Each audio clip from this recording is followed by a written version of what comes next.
Thank you for joining us for today's episode of the Spectrum Report. My name is Gabriel Williams. I am your host and the CEO of Spectrum Research Group.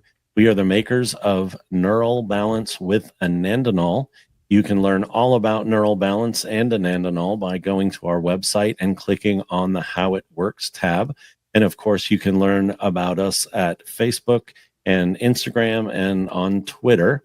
And if you are a parent or a person with autism or you're a caregiver, feel free to look our group up, Neural Balance Support, on Facebook, so you can give and get tips and advice and support as you navigate your journey.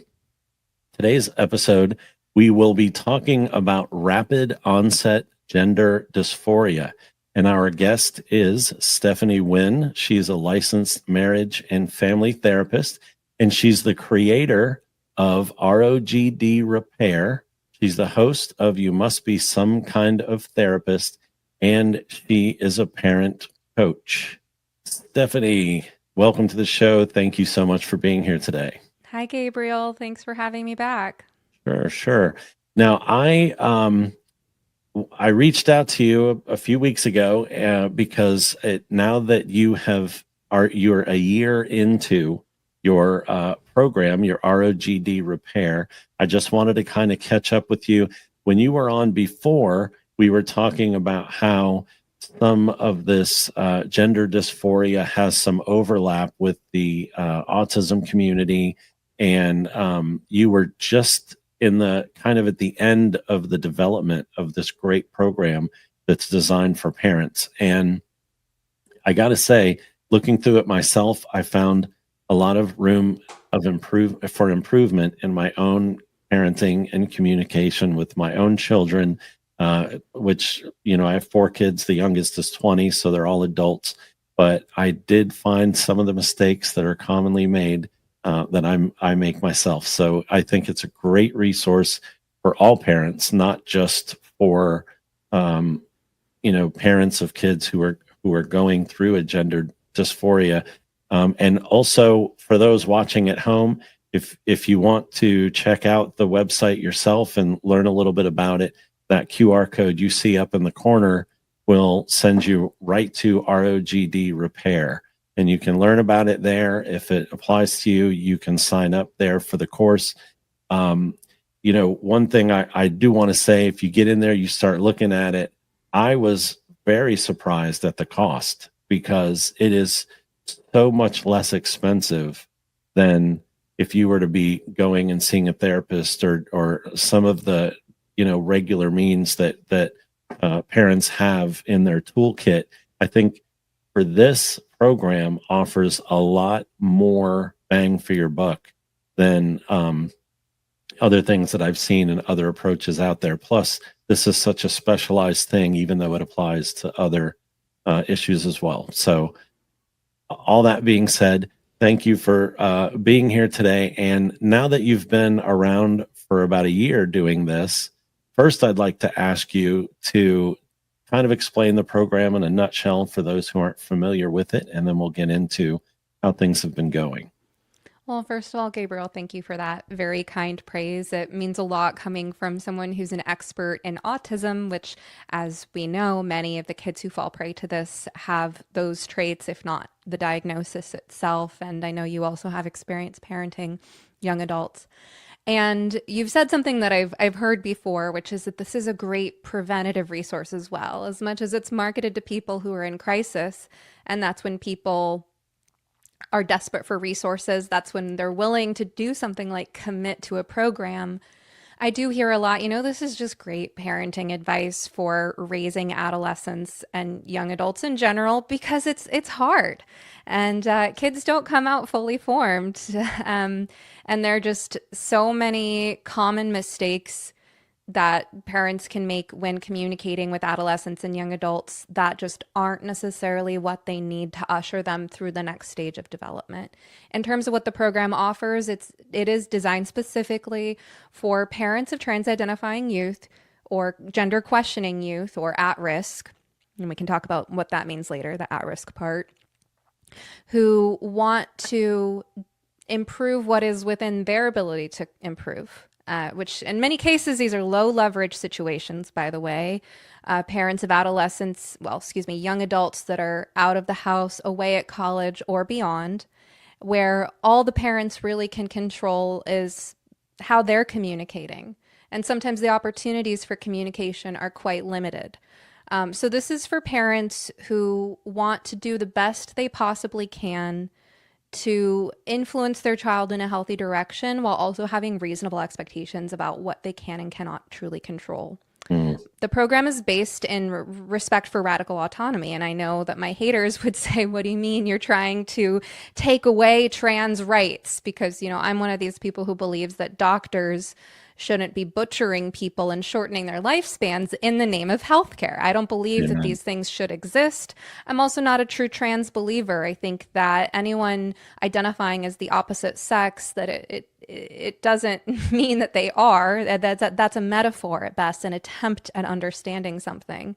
But so when I say this is based in an understanding of radical autonomy, respect for people's freedom of choice, that might sound baffling to those who disagree with me. But what I mean is that we have to work in the world that we live in currently. And I'm not a legal expert. I'm not fighting this at the level of government. Right now, we live in a world where kids can go and get these hormones and surgeries, and the precise laws by state in terms of when and how and what kind of coverage is available. Now, those things might vary from one place and time to another, but the point is that people can go and do this to themselves if they want to. And we know that it's going to get in trouble for not allowing it. Yes. In some states. Yeah, which is another reason that I describe these situations as low leverage. And unlike some of my more activist-oriented colleagues, I do not advise revealing all of your cards to the people in your kid's life if you're not prepared to do whatever you need to do to protect yourself from those people. But the point is that young people can go and do this to themselves if they want to. And even if they're a minor, and even if it's not allowed for minors where you live, still just a matter of time before they're legally of age. So with respect for the fact that they do have the freedom to make these choices, they are likely to regret or at least suffer from those choices if they make them, but there is an element of free will here. How can parents position themselves to be the best ally of their child's oftentimes deeply unconscious repressed doubt and ambivalence about this identity label that they're claiming? Well, in communication, it's so much. That's why I love your program. It's really so much about how to communicate properly, what you're probably doing wrong, and how to avoid those things, how to do them better. And, like I almost, this, you use the word preventative. This kind of program nowadays, our kids are just being bombarded with this. I would say self-doubt, but it's from the outside creeping in, causing them to have self-doubt. If they are upset or they have anxiety, they're depressed, they don't like their parents, somebody online is going to start telling them to question their sexuality. I have a case where a friend of ours, actually a substitute teacher, was texting their daughter asking her, have you ever explored this? Because, your gender identity, because she was struggling a little bit in school, normal stuff, and you have this adult planting this in her head to cause that self-doubt. So this is almost the type of thing where, like, if you're sending a kid to public school, you might want to invest in this program just to learn how to be a good communicator with them, so they do see you as an ally when difficult things start to come their way. That's something that I heard. Actually, I think it was on your show. You have someone who was talking about teaching their children worldview training was how she put it. And she said a lot of conservative and Christian parents avoid talking about some of the things they should talk about with their kids. Let them know what a transgender surgery or a sex change surgery is about and what the reality of it is and why people have these ideas and things like that. So this, I think, is part of a preemptive strike of learning how to communicate well with your kids and coupling that with something like worldview training, because they're not going to listen to the training if you're not communicating with them well. So that's a big part of it. And for context, this program arose from my parent coaching work, and it's designed to mimic the parent coaching process. That's why there are homework questions. I call them questions for reflection to apply and customize the material. And what I recommend to people is go through the program. You can listen to it like a podcast if you want, listen more passively, and then go back to the lessons that really apply to you, that resonate, that, oh, that's my kid or that's my problem, and do the reflection questions there. And so on that note, I spend 15, 20 hours a week talking to these parents one-on-one and really customizing interventions for them to implement in their family situation based on the personalities and communication styles and developmental stages involved. And what you describe about educating young people as to what gender medicine actually is, that's going to be appropriate for one family and not for another. And the catch-22, unfortunately, is that we're in a tricky place when it comes to making decisions about how gruesome of information do you share with innocent young people, because we don't want to traumatize them. We don't want to expose them to age inappropriate content. But at the same time, if they're thinking about that path, then that is where it leads.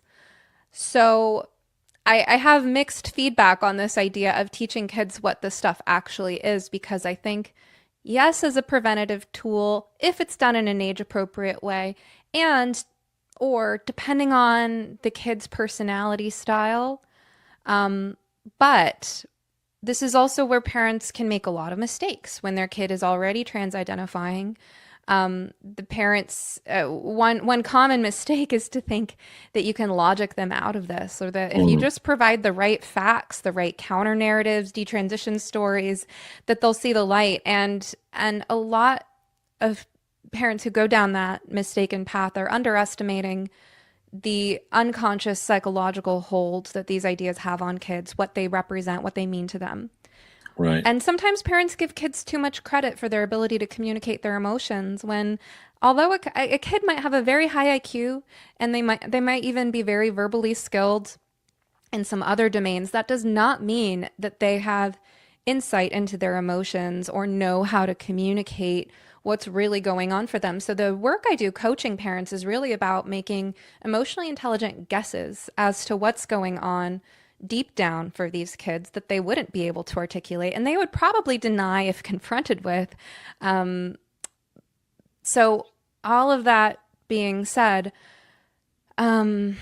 educating kids is often not the right approach, partly because the emotional needs being met through this often give them a sense of superiority to make up for a sense of inferiority. Right. So if they're approaching it with a righteousness, a sense that they are morally and intellectually superior to other people, then we know we're dealing with a fragile ego, with a kid who's maybe grasping on to some grandiosity to prepare them for how daunting life really is. Right. And you're not going to get anywhere by arguing with someone in that position. You'll get much further listening and demonstrating humility, using self-effacing humor, apologizing for your own mistakes, eliciting their perspective, working from the perspective of what do I need to do to lower their guard, to lower their defenses, to get them talking, to get them opening up, including sometimes letting them feel superior and improving their relationship to where communication is flowing, to where the unconscious dissonance and ambivalence that these kids really have when they're ideas don't actually add up, or where they have conflicting desires, where that can bubble to the surface. A common mistake parents make is trying to impose that doubt onto the kids from their own perspective. And I will hear parents state this. For example, it sounds like this. I'll ask a parent, "What are your goals for our work together?" And they'll say, "Well, we really want him to know that we don't support this. We really want him to know that it's blah, blah, blah, blah, blah." And I say, that's a terrible goal. I'm Mhm. sorry. If your goal is for your kid to understand your perspective, good luck. And they This should probably not, already know that you don't support this, and they're right? looking at it through a very distorted lens. Yes. So you don't want to give them more material to distort, because every time you give them something to distort, you are feeding into them reinforcing the neural pathways associated with that distorted worldview. You Mm. want to reverse that pattern. It actually shouldn't matter. You should not have a goal when you're raising a young adult for them to understand your perspective, because they are developmentally in a chapter of life where your perspective doesn't matter, theirs does.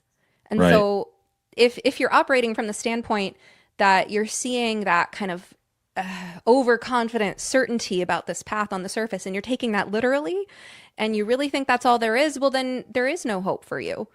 If you're going to take at face value the stubbornness that these kids have about, "I know who I am and this is right for me," then maybe you don't have the emotional intelligence to do this work, because it takes a lot of emotional intelligence and patience and fortitude to recognize that there still is some doubt underneath the surface. Because if there's no doubt underneath the surface for them, again, free will, they live in a world where they can do these things to themselves. Mm. And it's not about your perspective. So it's really about eliciting their perspective, getting them to think without making them feel like you are trying to get them to think a certain way, Yeah. and ultimately leading them towards better options while letting them feel like they are leading the way. Right. And that's a mistake I think I make a lot, is I just give information. I mean, that's that I deal well when that's what I receive. I don't really want a lot of fluff for questions and thing. I want information. Give me the information.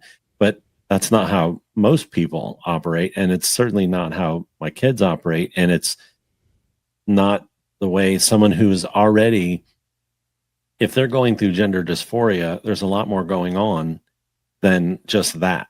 So they're dealing with a lot of anxiety, insecurity, self-doubt, and all of that. And so if I'm just, throwing information, or parents just throwing information at them, that is not helpful a bit. And that's what I love about your program. So you have two aspects too. You have a chat feature, and then you have the program itself, which has the videos that people can go through and learn. And I really like that, because none of them are super long, but they're very thoughtful and helpful in each one. You can go back to them, like you said, and keep learn the points where that's a weakness for you. You can use that as a reminder.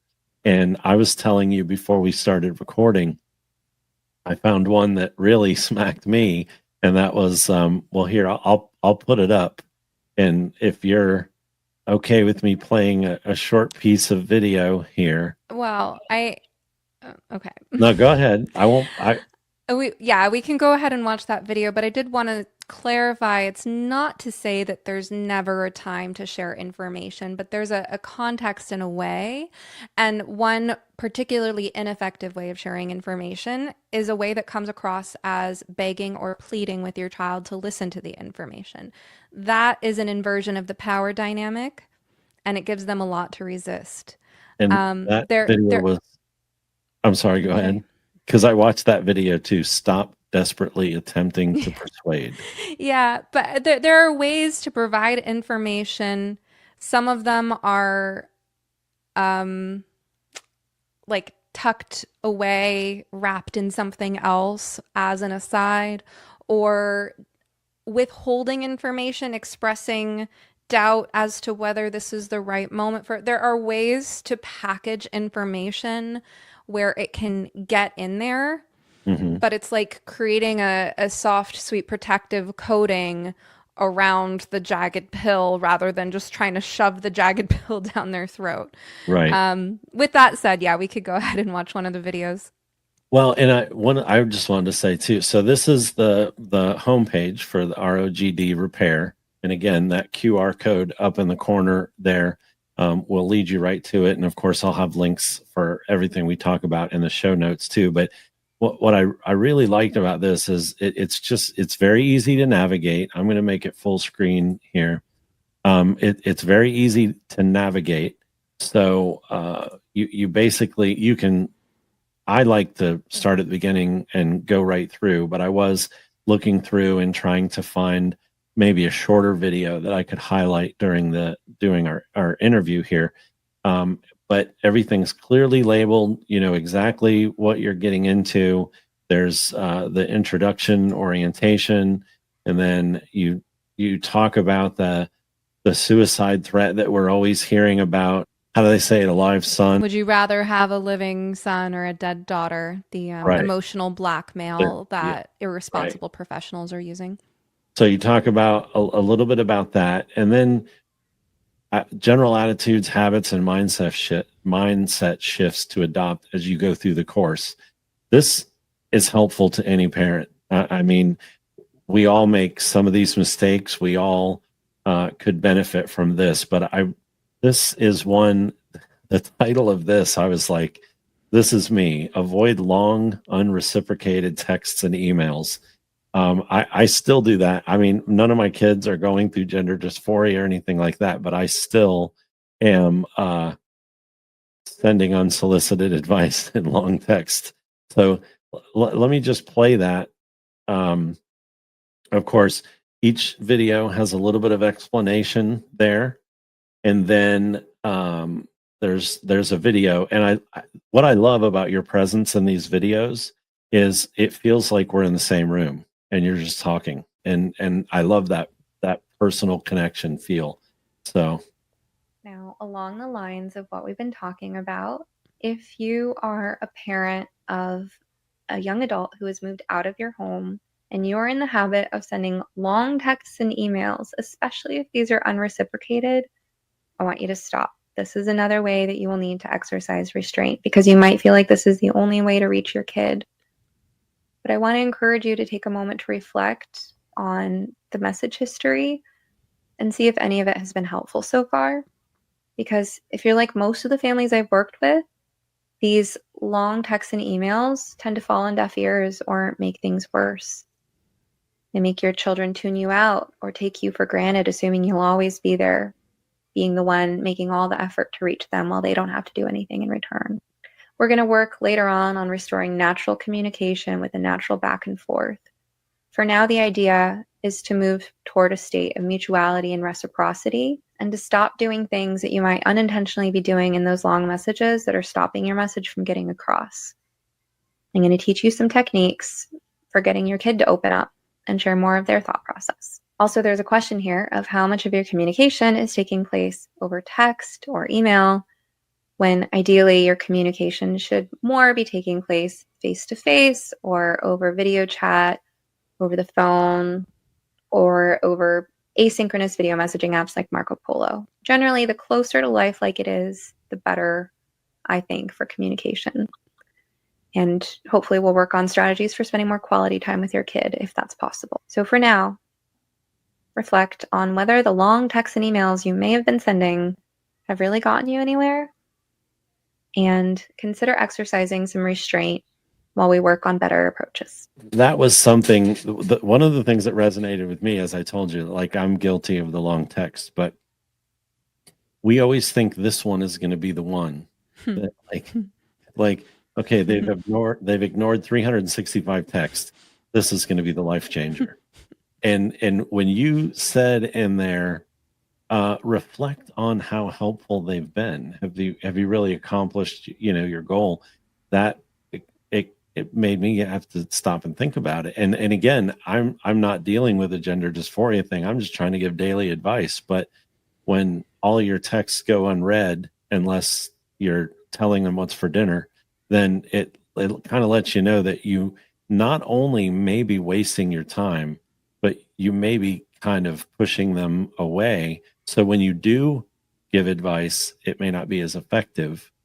So that's just one of the ways I saw in your program that could be helpful to me, could be helpful to any parent who's raising kids. So I don't think you need, this is not exclusively for gender dysphoria.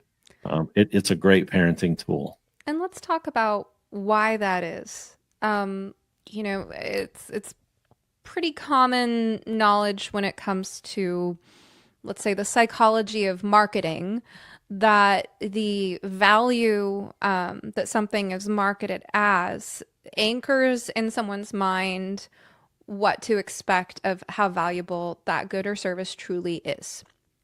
So if you give away something for free, people are less likely to appreciate it than if they have to pay a high price for it.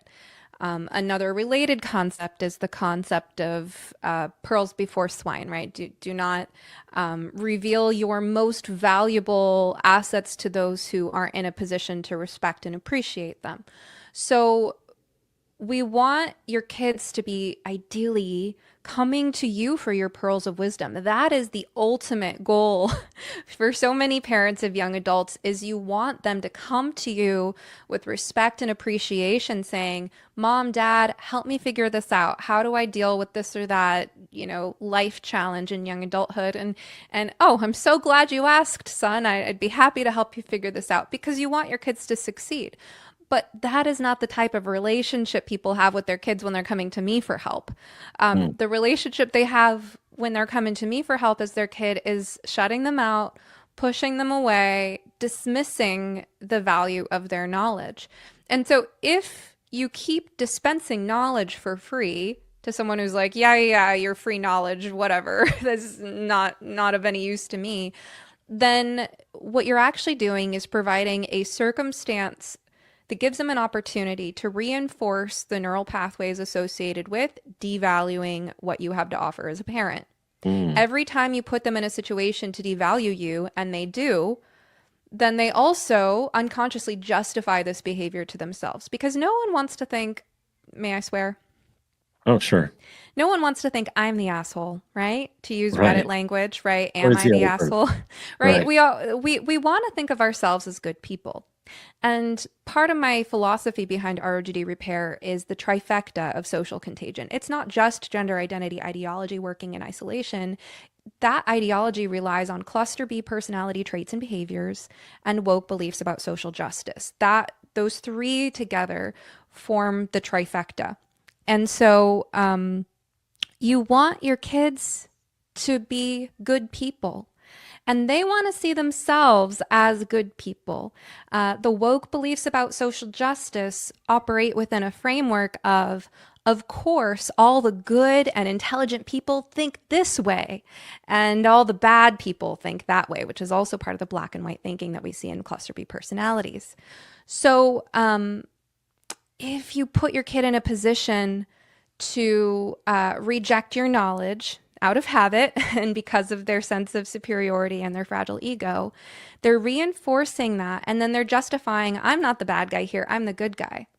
So if you're treating someone with disrespect, if someone who loves you is trying to help you, trying to offer you valuable wisdom, and you're just rejecting and dismissing them, then you have to distort your view of reality and your view of yourself in relation to other people in order to justify treating your parents with so much disrespect. And that distortion reinforces the neural pathways that lead to further entrenchment of the cluster B personality traits. So this moves people in the opposite direction of raising the good, emotionally stable, productive, healthy, respectful members of society that you want to. And so that's sort of the neuroscience behind why we don't want to keep feeding into this pattern. Instead, we want to step back and put ourselves in a position where, how do you need to carry yourself to increase the possibility that if and when there's something your child could actually learn from you, they're going to want to know, they're going to approach and ask for that information. Right. And then they'll find it more valuable because they had to take the initiative to request it. That's why I think this is great advice for all parents. I mean, like, you have a 10-year-old, that's a good time for you to get this and go through it, because they still think you're great. In 2 years, they're going to start thinking you don't know your butt from a hole in the ground. So you need to get on board with this sooner rather than later, and be that person that they see as approachable, who they can, even when they start to get into that age where their friends' knowledge or wisdom seems more than yours. You want to build that relationship through these points, so that you are that trusted voice when things begin to get difficult. And it's hard, because an ounce of prevention is worth a pound of cure, but we often don't even think about it. We think we're doing okay, but we're not taking into account the assault that the culture and online, the things that are available online, have towards our kids. So, I mean, I imagine something you hear a lot is, I had no idea this was happening until something major occurred. And then that's when it all comes out. So, Oh yeah. Yeah, I've seen so many people be blindsided by this. One conversation I had recently, the mom told me that when her son first announced a trans identity, she genuinely thought he was joking. And she reacted. I mean, she's like, that's not funny. I mean, she really had no idea. right. And yeah, when you do the kind of work I do, where the majority of your waking hours are spent talking to families that have been through this, it does make me a little hyper vigilant myself. And you mentioned 10-year-olds versus 12-year-olds, and my stepkids are in that approximate age range. And I'll give a little free advice for parents of kids in that age range. And all the way up to this goes away at various points in the teens and 20s, depending on the level of emotional maturity. But yes, they are black and white thinkers. Yes, they are black and white thinkers. Do not point out that they are black and white thinkers and try to explain to them that the world is shades of gray. That is so tired. My mom did that to me when I was 16, guys. And I remember as a brazen 16-year-old going, shades of gray, that's ugly. I mean, if we're going to talk about a spectrum, let's at least make it a rainbow. And that was before gender ideology. The black and white thinking, I mean, if you're listening to this podcast, you probably have a kid on the spectrum. So the black and white thinking is par for the course. But most of the parents I work with, their kids are right on the edge, like borderline spectrum. Or they don't have a diagnosis, but they have those traits. I want to reframe black and white thinking for people for a moment. Black and white thinking is a stage of development that youth must pass through in order to develop a moral framework. So part of the reason I mention that in the context of the age of my own preteens is that they've gone through a phase of asking, is that good or bad?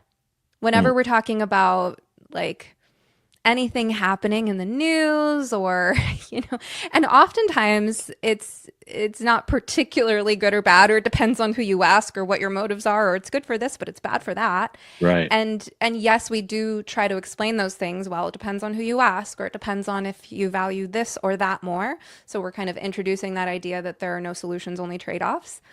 But when kids are in that frame of mind of everything's black and white, good and bad, that is part of them building the scaffolding of a not yet complete structure, which is their ability to engage in moral reasoning. And if you shame them for that, they will resent you and resist you. They will think that you're on the bad, wrong, and stupid side, because to them it really is that clear cut. So you need to work with rather than against your kid's ego on this. You need to praise the effort at moral reasoning and lead with where you can say, you're right, I agree, good point, or give credit where credit's due before introducing a more complex perspective. Makes sense. And that's also one of those things I remember saying to my son so often, like, there's a lot of nuance to that. You're looking at this the wrong way. You don't know. And then one of the favorites I used to break out is, son, I've been on this earth 30 years longer than you. And he finally one day said to me, when you say that, you're basically telling me I'm stupid. I have nothing to add to the conversation. And I'm just like, That's why he resisted it. Right. And there's so many cliche things that parents do and say that are so unhelpful. And it just puts our kids on the defensive. And then if they go to their peers and go, my dad is a whatever, he did this and that, then all of them are going to chime in and go, mine too. And that's where I just love this program you did give me a trial thing to go through so I could become familiar, and I'm going to take full advantage of that and go through this, all of it, because I think it can be very helpful to everybody. One of the things I want to talk now that you've been at it for a year, and I do want to be conscious of your time, but there's one thing I want to show people too, because this is great. And this is your chat feature. And I know you have a couple of options for the chat, but this I love because you just scroll through it. And so we have RepairBot, which is an AI trained chatbot. The training is your information. So this is what you've come up with from your years of experience, and you've put this together so that people can actually go through and ask questions. You give some suggested questions, and I now understand there's a limited free version, and then there's a paid version that comes with the ROGD Repair. So explain the difference between the two. Mm-hmm. And then you recently released an episode of your podcast where you're conversing with RepairBot. Yeah. So RepairBot is the guest. So if anyone wants to skip to what does it sound like to interact with an AI trained on Stephanie's program, you can go to episode 184 of my podcast. And I'll link that in the show notes too. Yeah. So RepairBot is the newest addition to the ROGD Repair program.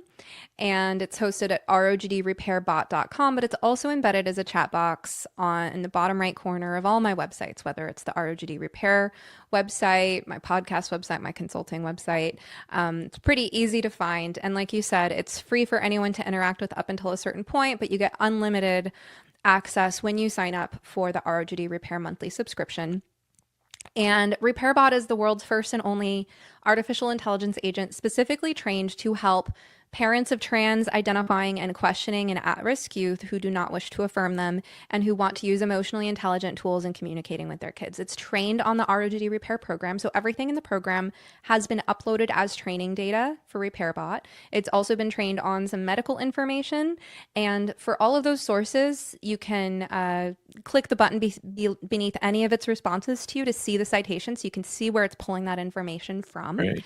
And then the other thing that it's trained on that you can't see is actual coaching sessions with clients of mine who have consented to this use. So I'm just going to explain how that works. I spend 15, 20 hours a week coaching parents through dealing with this stuff. And we now have the technology to generate transcripts, and it's all generated and stored in a way that's completely HIPAA compliant. As I've stepped outside of therapy and I'm doing coaching is not regulated by HIPAA, but I use the most secure software because why wouldn't I?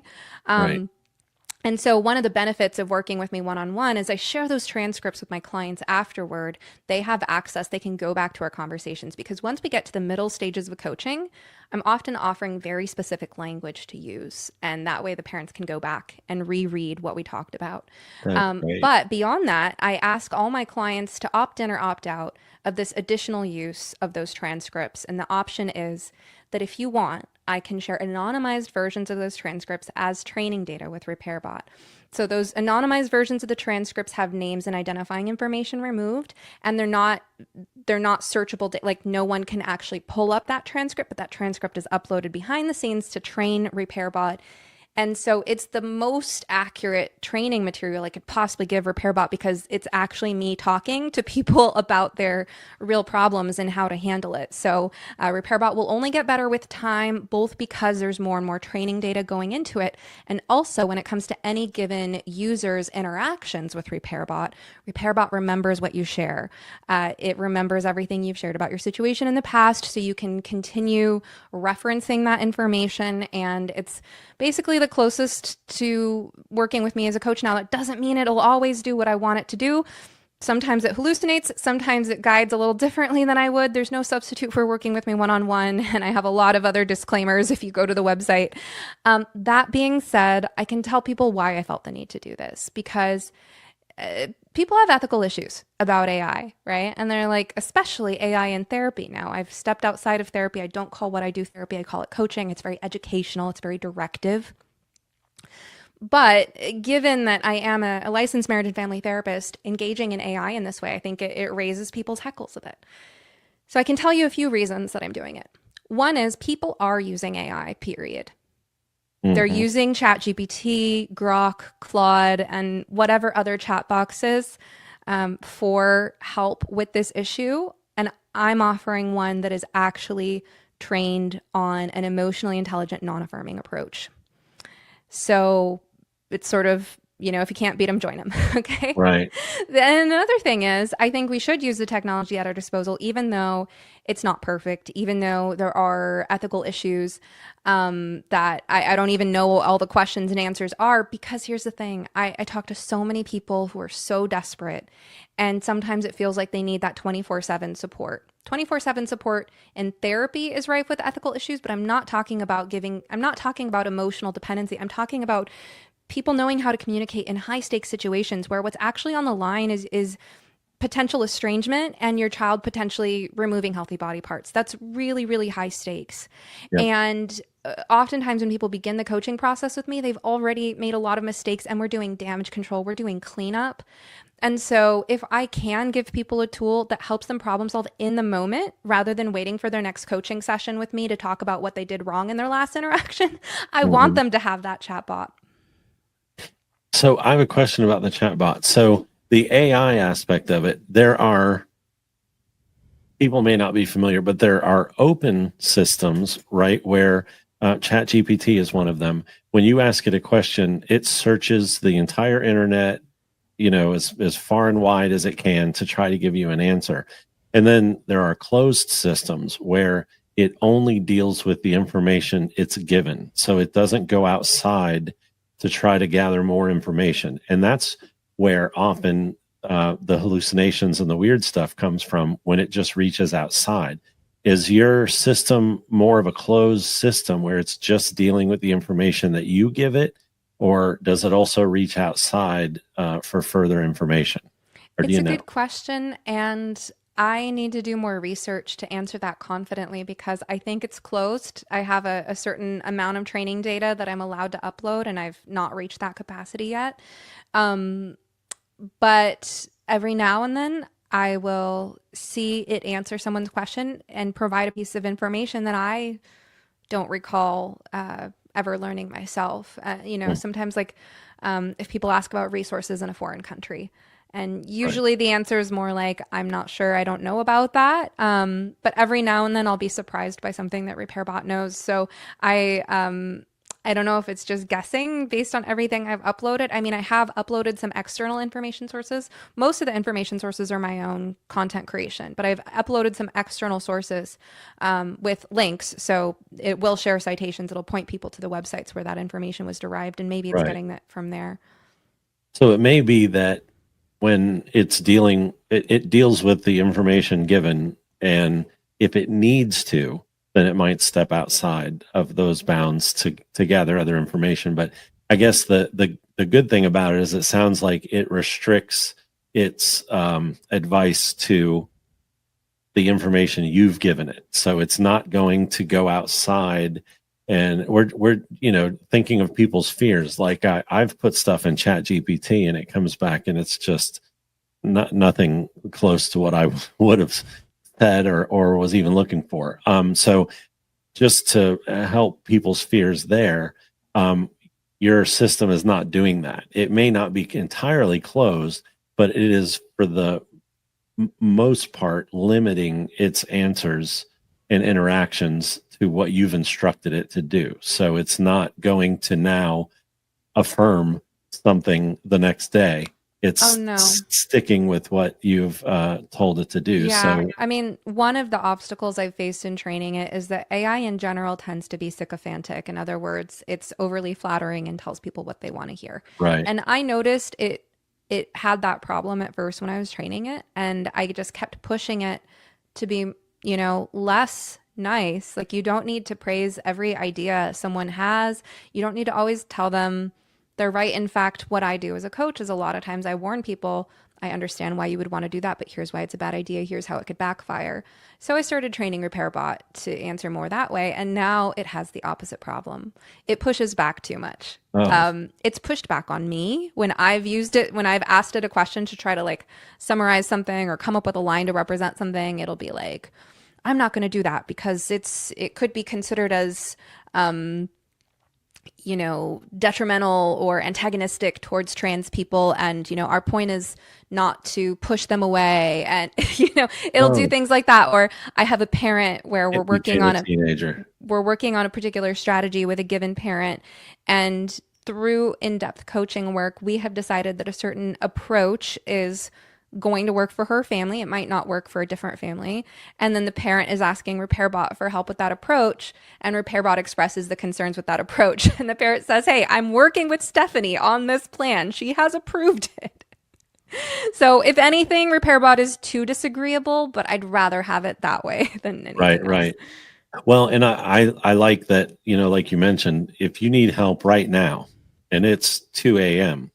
or it's 9 a.m. and you're on the East Coast, Stephanie's on the West Coast, so you need some help right now, then that's an available resource that has your experience, history, and expertise loaded into it. It's not the same as talking to you, but it's pretty close. So that is a great tool. It's close. You have to take it with a grain of salt, use your own judgment, make your own decisions, cross-reference it with the information in the course, push back, ask it questions, challenge it. And it's a lot cheaper. It comes with the program. If you enroll in ROGD Repair monthly subscription, all the new monthly subscriptions come with RepairBot Unlimited.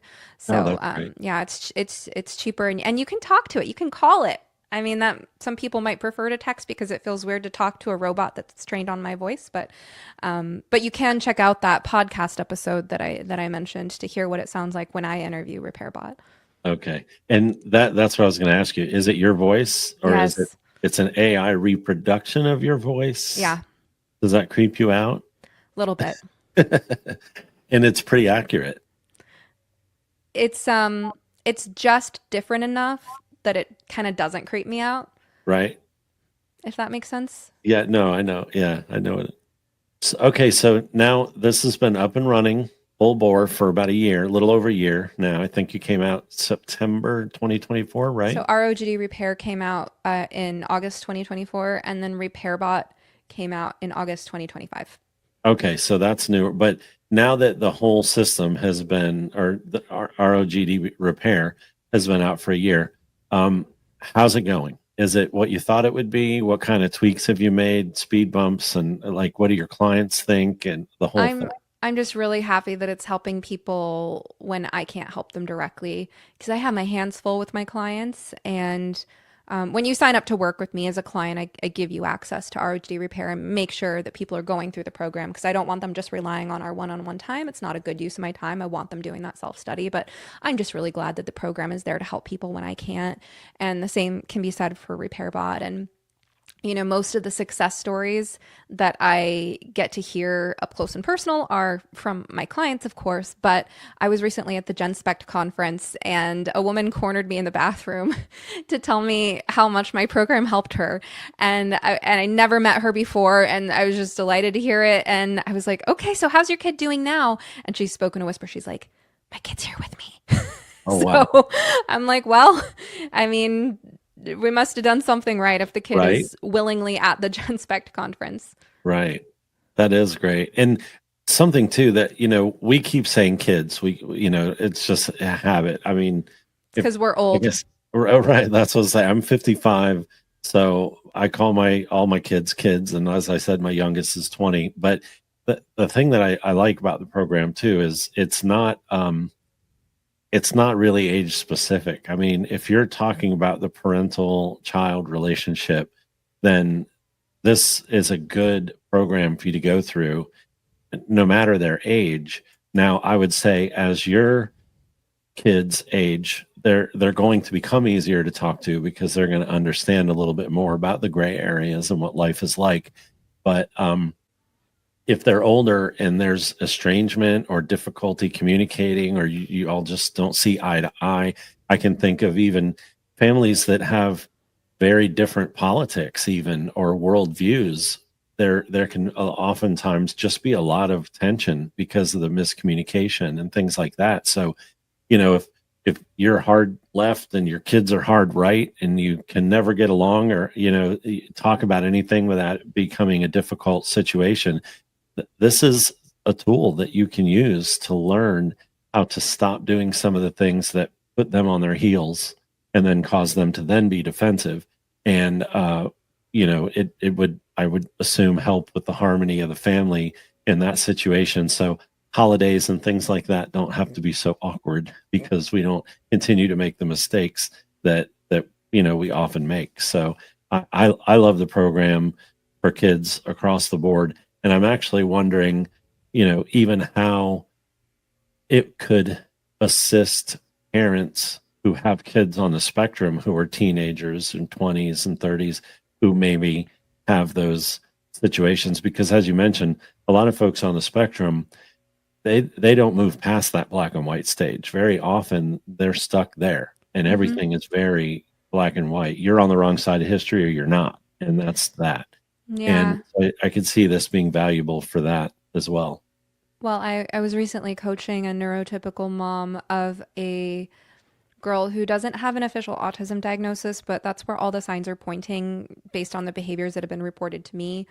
And I explained to her essentially how a person with a more autistic style of mind gets stuck in cognitive and emotional ruts, and why someone like that is going to need a lot more mirroring and reflective listening and empathic guesses to get her out of that rut when she's having a negative emotion. So I taught this mom this tool. I explained the why behind it. She came back the following week and she was like, I don't feel like I was doing this right. I don't know what I'm doing, but it seems to be working. My kid just kept following me around the house, talking and talking and talking about her feelings. And I'm like, well, that's better than shutting you down and calling you names like we were seeing before. So it's Right. progress. Progress. Yes. Well, that's good. And I know it's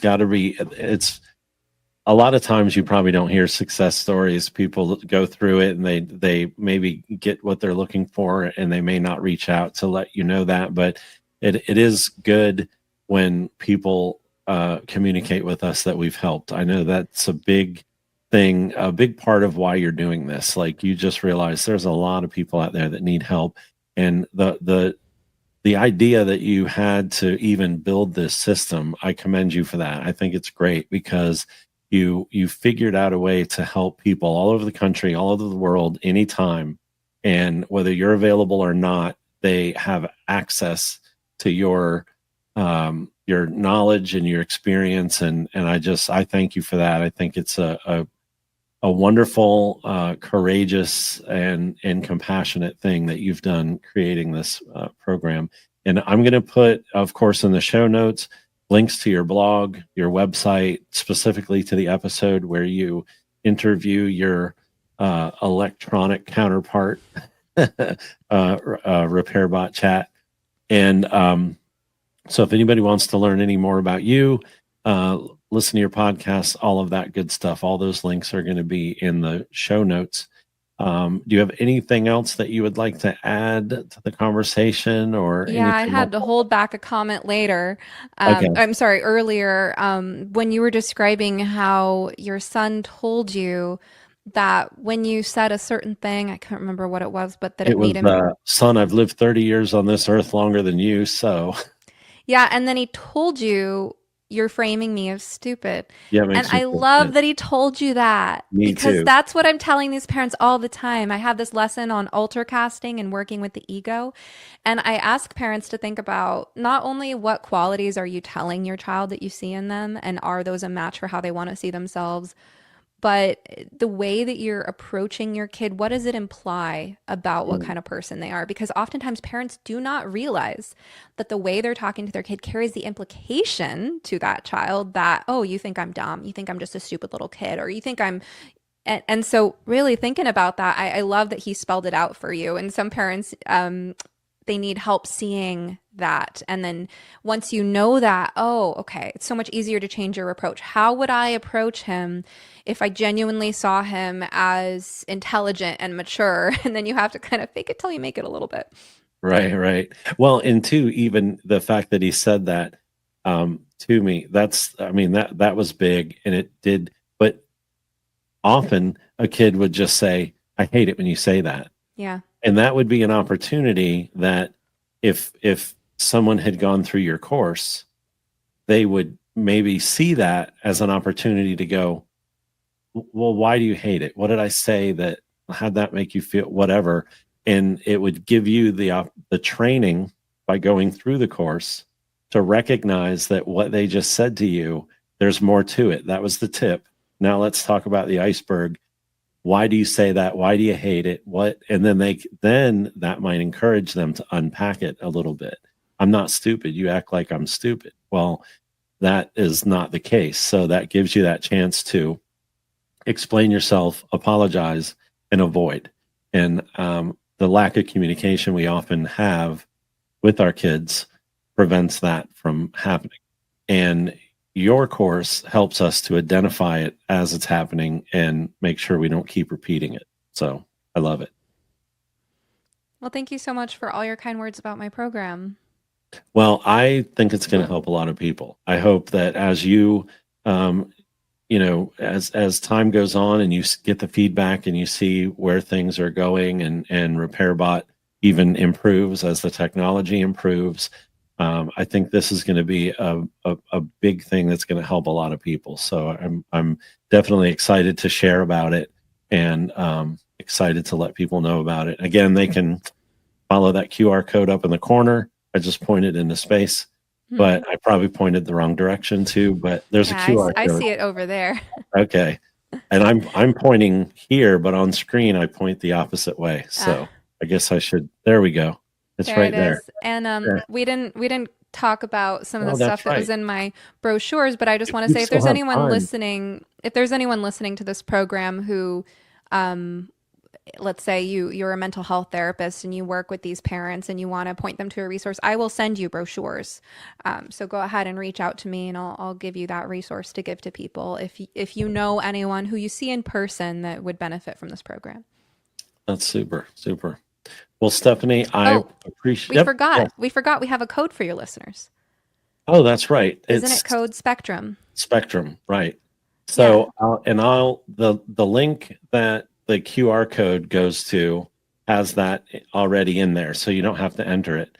And then, it doesn't. Nope. Okay. No, so you have to enter the code Okay. Spectrum to get 50% off your first month. That link will credit Gabriel for the referral. So I know that you heard about it through him, and thank you for your support. But enter code Spectrum at checkout to get the 50% off your first month.